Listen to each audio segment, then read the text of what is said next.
Good afternoon everyone. आज मैं आपके बीच हूं एक और खूबसूरत सी कहानी लेकर, और एक लड़की जो बहुत सारी बेटियों के लिए रोल मॉडल हो सकती है, क्योंकि इस बच्ची ने 19 साल की छोटी सी उम्र में एक मुकाम हासिल कर लिया। मैं आज आपको मिलवाने वाली हूं सुधा से। महज 17.5 साल की एक बच्ची 12वीं क्लास पास करते ही, इनफैक्ट पास भी नहीं हुई थी, बता रही थी 12वीं के पेपर होते ही हमारे आईसीएस कैथल में पढ़ता है, पुंडरी ब्रांच तुम बता रही थी, पुंडरी ब्रांच पर पहुंच गई।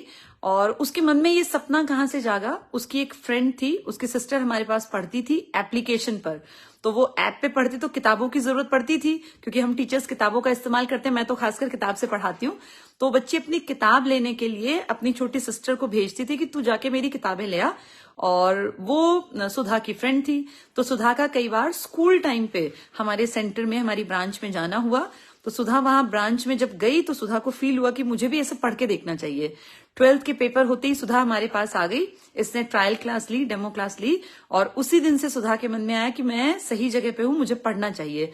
और देखिए 17.5 साल की एक छोटी सी उम्र की बच्ची हमारे पास आई, और मुझे बड़ी खुशी हो रही है बताते वक्त कि आज ये 19 साल की है, और 8 मार्च विमेंस डे, महिला दिवस पर इसको द्वारका में जो दिल्ली पुलिस का ट्रेनिंग सेंटर है वहां बुलाया गया है। तो आज सुधा अपने परिवार के साथ है, और इसके पिताजी बहुत खुश हैं, इसकी माताजी बहुत खुश हैं, क्योंकि पिताजी अभी 45 साल के हैं। 45 इयर्स में एक इंसान के कंधों पे से जब उसकी अगली पीढ़ी का एक जिम्मेदारी बच्चे काबिल होकर अपने कंधों पे उठा लें, तो किसी भी इंसान के लिए ये बहुत बहुत बहुत बड़ा दिन होता है। और सुधा के पिताजी के लिए आज वही दिन है, क्योंकि आज ये 45 साल की उम्र में कम से कम अपने आप को देखे तो दिमागी तौर से फ्री हो गए। सुधा की माताजी भी, कि अगर जिंदगी में कभी कोई मुश्किलात आए तो सुधा इतनी काबिल है कि अपने माँ बाप को और अपने छोटे भाई को, सुधा का छोटा भाई भी है जो इससे 1.5 साल छोटा है, इन सब की जिम्मेदारी अपने कंधों पे उठाने लायक महज 19 साल की छोटी सी उम्र में बन गई है। तो सुधा जैसी बहुत सारी लड़कियां हैं जिनकी जिंदगी में बहुत बार सही डिसीजन लेने का जब समय आता है तो वो डिलेमा में रहती हैं कि हम क्या करें, हम आगे पढ़ें, हम कॉलेज करें। ऐसा नहीं है कि सुधा ने पढ़ाई छोड़ दी, सुधा आज भी पढ़ रही है, और आगे बहुत खूबसूरत सपना इसकी जिंदगी को लेकर है। अभी डिस्क्लोज नहीं करूंगी, क्योंकि मैं चाहती हूँ सुधा पहले उस सपने को अचीव करे, फिर आपके बीच में आऊं। हाँ, आज सुधा को मैं आपसे मिलवा रही हूँ क्योंकि उसने अचीवमेंट हासिल कर ली। उसने जिंदगी में पहली बार एक सरकारी नौकरी हासिल की है, तो ये हमारे लिए भी बड़ी खुशी की बात है। चलिए मिलते हैं सुधा से। सुधा, अपने बारे में बताओ, थोड़ा सा पूरा नाम बताओ अपना। मेरा नाम सुधा चौहान है, और मैंने पुंडरी ब्रांच से कोचिंग ली। 17.5 साल की एज से ही मैं कोचिंग में तैयारी करने लग गई थी, और 19 साल की उम्र में आज मेरे पास एक सरकारी नौकरी है। मैं दिल्ली पुलिस में फाइनल सिलेक्शन हो गया है मेरा एज अ फीमेल कांस्टेबल। मैं जब तैयारी करती थी तो सर की और मैम की बातें बहुत ध्यान से सुनती थी, कभी गैप्स नहीं लिए, और बहुत अच्छी तरह मेहनत करती थी। लाइफ में डिफ़िकल्टीज बहुत आई, पर मैं कभी उनसे डरी नहीं, और अपनी ज़िद पर अड़ी रही कि मुझे नौकरी चाहिए, तो मतलब मुझे नौकरी चाहिए, चाहे उसके लिए मुझे कितनी भी कीमतें चुकानी पड़े। तो जब तुम स्कूल करते ही आई, तो स्कूल के पास आउट होते तो बहुत बच्चों के सपने होते हैं कि भैया स्कूल यूनिफॉर्म से छुटकारा मिला, अब रोज नए नए कपड़े पहन के, नए नए जूते पहन के, नए नए बैग लेके, पर्स लेके हम कॉलेज जाएंगे।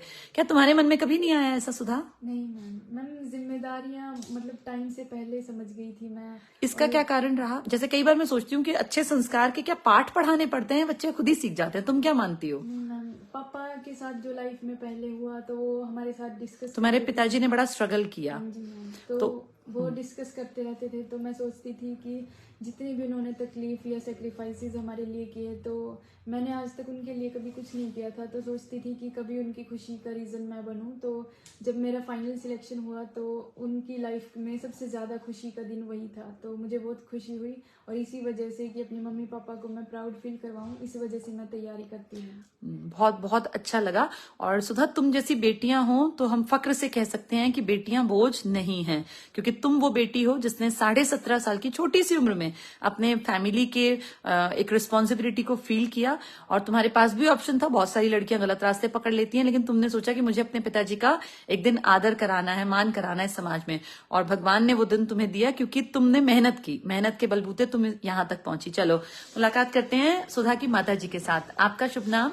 हाँ जी, मेरा नाम रोमन है। रूमन। हाँ जी। अच्छा मैम, आप जो हैं अभी हम बातचीत कर रहे थे, कितने साल हो गए आपकी शादी को? 20 साल हो गए, तीसरा साल शुरू हुआ अभी। अच्छा 20 साल हो गए 16 फरवरी आप। अच्छा 16 फरवरी को आपकी शादी को 20 साल हो गए। 20 साल शादी को हुए हैं और 19 साल की आपकी बेटी सरकारी नौकरी में पहुंच गई।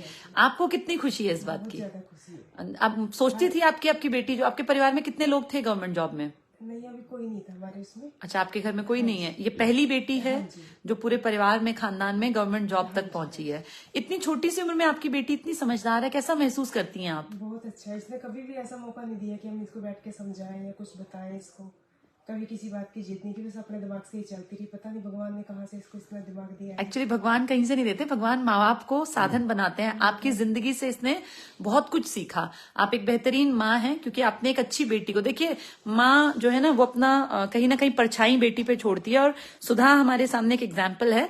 ये आपकी मेहनत है। आपने जो 19 साल अपनी जिंदगी के इस बच्ची के लिए दिए हैं, उस कारण से ये काबिल बन गए और जिम्मेदार है। सबसे बड़ी बात होती है बच्चे जिम्मेदार होना। सर आप भी यहाँ आ जाइए आपसे, क्योंकि आप बहुत दूर हो जाएंगे तो बात नहीं कर पाएंगे। सुधा तुम वहां चली जाओ। सुधा के माँ बाप हमारे साथ हैं और देखिए कितना इनके लिए कितना शुभ दिन है कि 20 साल इनकी शादी को अभी फरवरी में हुए हैं और फरवरी में इनकी बेटी जो है वो अब मार्च में 8 मार्च को दिल्ली पुलिस में अपनी ट्रेनिंग के लिए चली जाएगी।